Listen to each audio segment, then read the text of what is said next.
Hi guys, so I did a reading about Maria Butina's arrest, and now I'm just going to go straight to the review of what happened at this meeting. So as you know, I did a reading about before this happened quite a few weeks ago. The number of the reading is 290, so if you're interested in that, just search between quotes, tarotpolitics, and then Trump Putin meeting. Okay, now I'm going to go straight to it, and I've written the questions here, guys, because I feel like it would be interesting to know. Apparently the meeting went on for 2 hours, and I haven't watched them talk. I find it so disturbing. Okay, so I haven't really watched it. I'm just asking the questions. So the questions are what, and I did this for the meeting with I think Theresa May and all that. I asked, so what Trump wanted from the meeting, what Putin wanted from the meeting, what Trump said at the meeting, how they acted, right? It's almost a bit of the dialogue of what they said to each other, and how the meeting ended for Trump, how the meeting ended for Putin, Trump's actions in the USA as a result of the meeting, and Putin's actions after the meeting, and why was Putin late? Because when I did the reading about Maria Butina, towards the end, and if you look at that reading, by the way, it's long, but I have timestamps. Towards the end, I looked into Trump's and Putin's reaction, and Putin was late partially because not just to upset, to show who was in control, but I think something about the arrest of the Maria Butina thing sort of rattled him a little, and it may have. I have a sense that it may have changed how the demands he made or how he acted. Okay, all right, okay. So I'm gonna close my eyes right away. Okay, so Trump.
Okay, guys. So it's so interesting because I get this is the images that I have is Trump so nervous before the meeting. He's like so very, very nervous, very nervous. And but the only thing that's on his mind is the payoff. I'm sorry, payoff.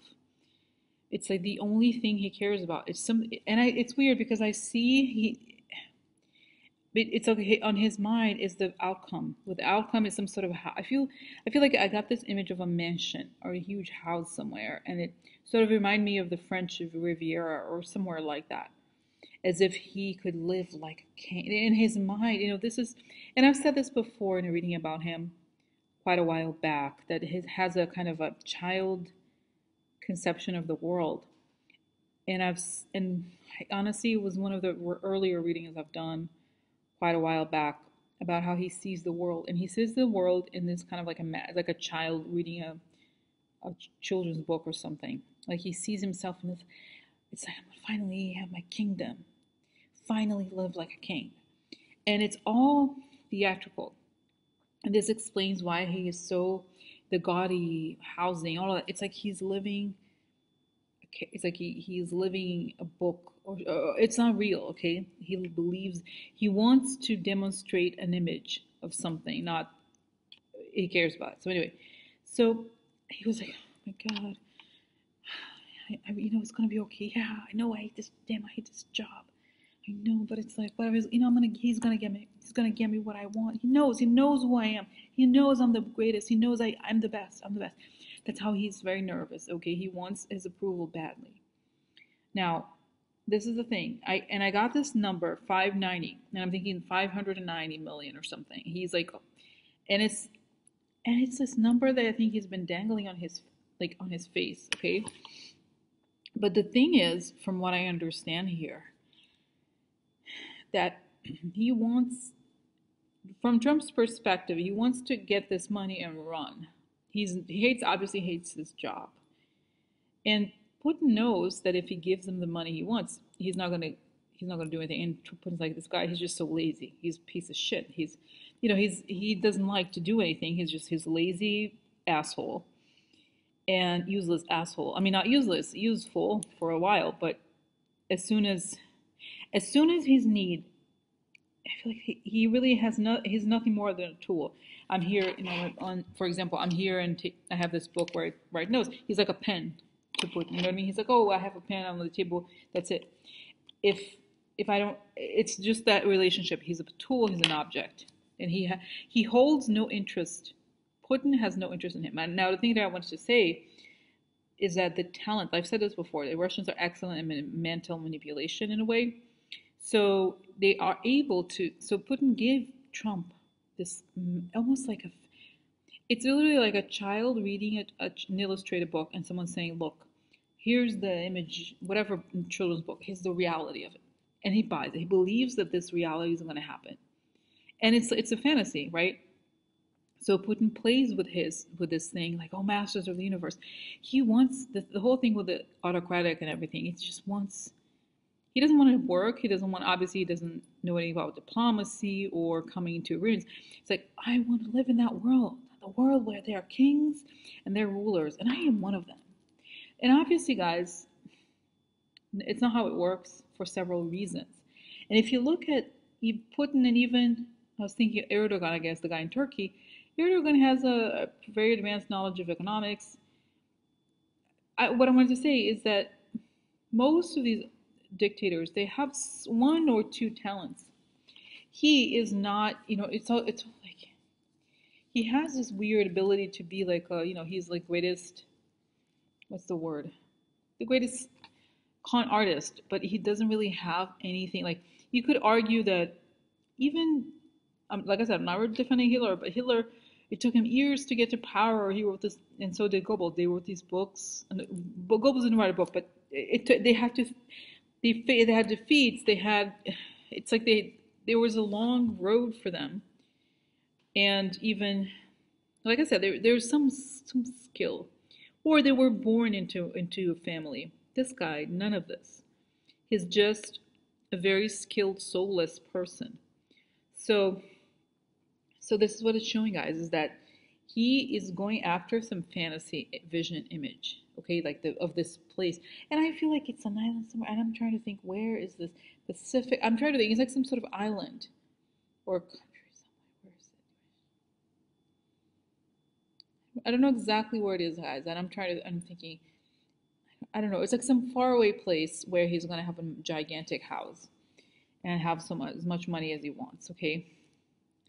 So anyway, so that's it. He wants to be seen as a peer by Putin, because he sees himself. This is what's ironic. He sees himself as almost like a child, and Putin is a giant. He's like, oh, he's so great. He knows so much. He made me. It's like it's really the low level mobster dealing with Don Corleone. Like, the Don Corleone in the story is Putin, not him.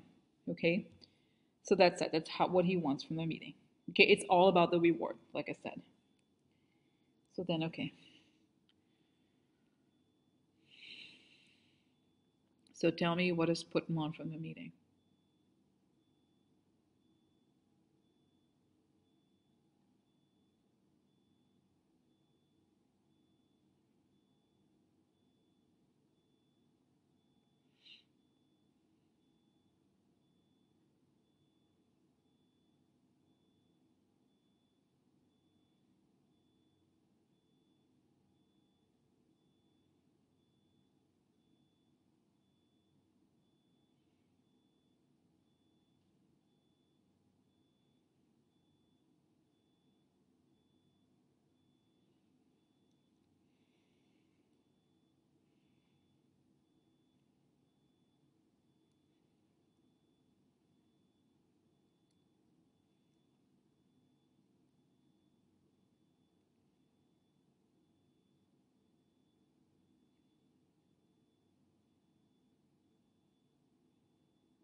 Okay, so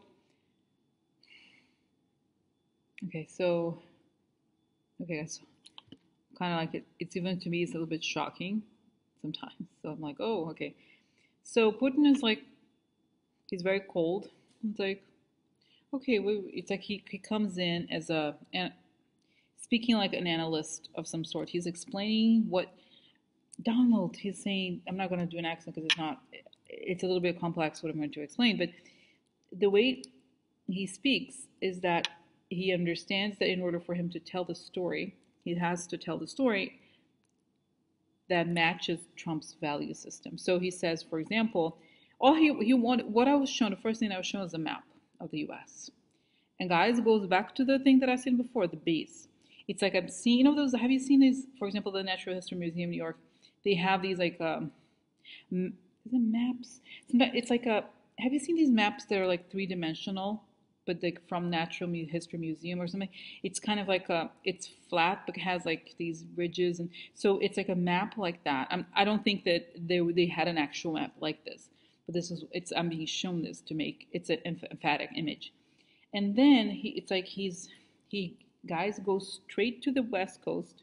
This is the thing I said the dream about California I had before, not the dream, the image I had. And I don't know exactly San Bernardino I think is in Northern California. Right? I have to look it up. That's what I think. There's a place that he may want, San Bernardino something. And then it's like there's a map, right? So there's little squares. You know those lines of something going outward, okay? So he's explaining to Trump. He's like, Trump, you know, there's all these people saying really bad things about you. You know, it's terrible. I think it's unacceptable. You know how they say they don't respect you the way they should. So I think there should be a way for us to control the internet. You know what I mean? To have a sense of how we can tell who's saying bad things about you. You know what I mean? It's so much easier. It's so much better if the internet, if you could really tell the truth. He literally said, "No, tell the truth about who you are. You are an amazing man. You are a successful leader. You are incredible." So the way that we do this, it's like, and this is how, guys. I feel like there's the messaging. It's like Putin wants is the whole thing with propaganda. Part of it, how he sells it to Trump, is this idea of propaganda. Like if we can control who does what, and then it shows images of people dying, like you can figure out who it is that's spreading the bad things about you and get them. And it's almost as if he's showing we can turn them off from the internet. Almost as if we can make their messaging on what is it?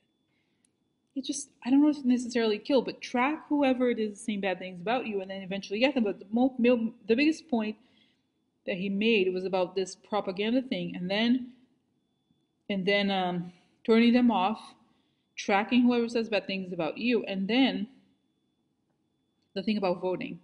Because Putin connects to him and says, look, we have the databases. I've said this before, they have the voting database situation. We know we know who says good things about, who says who wants to vote for Hillary, who wants to vote for you. So the same way, we need to know. We need to know so we can turn them off from the databases, the voting databases. That's the thing. He's just selling it to him that way. It worked that time. Of course it's going to work this time. They're lying. You know what I mean? It's sort of like he explains it. It's very clear here. And I think because it's like the lines, for example, okay, an example is, when you are in the airport. Is that airport? Yeah. Or, in a flight, when they show you where the airplane is in relationship to where you're going, how far you are. It's like those kinds of lines like that. Like there's a little dot and then it goes outward like that and it comes from Russia, and I think it goes to the San Bernardino location and then spreads to the U.S. So I think he's selling something like along the lines of propaganda and surveillance. Okay. And I looked for more. I'm like, okay, what is and the other thing I forgot to say, I have to say this. And he's saying, and this is kind of important, he's saying the way that we can do this, we can track the technology companies and we can put Russians in each company so that we know. It's like he's sort of explaining to him that they need to put agents in each company so that we know they're trained right. kind of like he doesn't, the way that he explains things to Trump, it's not in a, he doesn't explain it with malice. He just says, it's just, we need to know who's working for us, not just say for us, who's doing the right things. Okay, so it's like it's showing that he wants, and the goal is to insert Russian agents into the U.S. Okay, obviously, hello, whoever is going to go is a Russian agent. So he wants to draw almost like the parachuting, it's the image here, insert more Russian agents into all the technology companies so they can steal it, right? They can steal the IP and control all of it. Guys, okay, I have to say this. I was going to say something and then I felt something in my stomach, in the pit of my stomach, okay? Like, and I'm sorry to say this, but I feel like I'm just gonna say it, okay? I feel like I have to be on. That's the whole thing about this is like the whole thing. Facebook and even like I said, Peter, they somehow know this or have been told on the down low about this, and they haven't said anything or they haven't. How do you say this? I just feel like he doesn't see resistance from these companies in some way, okay? And talk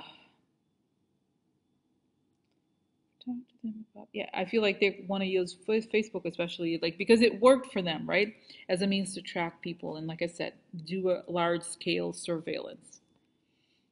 But it's not just Facebook, it's just a lot of companies. It's like I said, it's like the communications infrastructure. And the other thing I saw, and I know about this from reading this stuff about Ukraine, when they went into the Ukraine, they started sending people these shady, this relates, remember the Hawaii thing? They started sending people this fake signals. You know how the thing about there's going to be there was something alarm. Remember the alarm in Hawaii? I forgot even about what that was about. So there's something, they want to do the same thing to Americans. They want to have cell phone towers. That's it, cell phone towers. They want to have that. They want to know, to be able to turn information or to spread information like that. Okay. So this is it. Surveillance and war zone. It's like they want, like I said, to make people really scared. Okay. And that's it. Because guys, I don't still get scared. Okay. I'm getting kind of like getting to his mind, their presentation or whatever, a little bit, whatever. And I hope this is obviously, I think I'm just explaining. Like I said, don't be scared. Okay. But I think from Putin, this is something he didn't say to Trump, but this is his goal, is that he wants to create a kind of a pre-war kind of sense. Like he wants like scare people scared. He wants to confuse people. He wants people to not know what's going to come next. Kind of, this is the mindset here that I'm getting. Okay, it still feels very dystopian. Okay, but it's almost more. He wants people afraid so that he can strike. I don't even know that necessarily for him, it's not he's planning wars or something, but it's almost like controlling people. Okay, it's more important to him than killing people. So that he's, like I said, he's eyeing the wealth and he's eyeing the technology.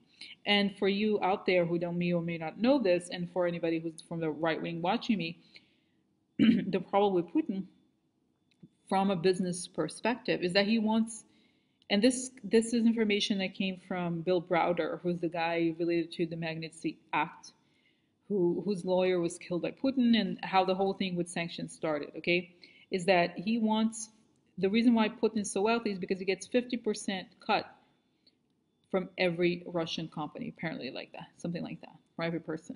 So it's but that I'm just going to say there's like libertarians, assholes, who I think they're somehow connected to the whole Putin thing. They're like, oh yeah, Putin, he's great. He's gonna Lenin. He likes Lenin. The bullshit. They're not gonna like it if some random guy comes, look, dude, you don't want to pay taxes, fine, give us 50%. Can you imagine? That's what he wants because that's what he has in Russia. Anyway, so this is what Putin wanted, and what they're talking about essentially at the meeting. All right, I'm gonna take a little break here because it's pretty intense and it's very detailed. Okay.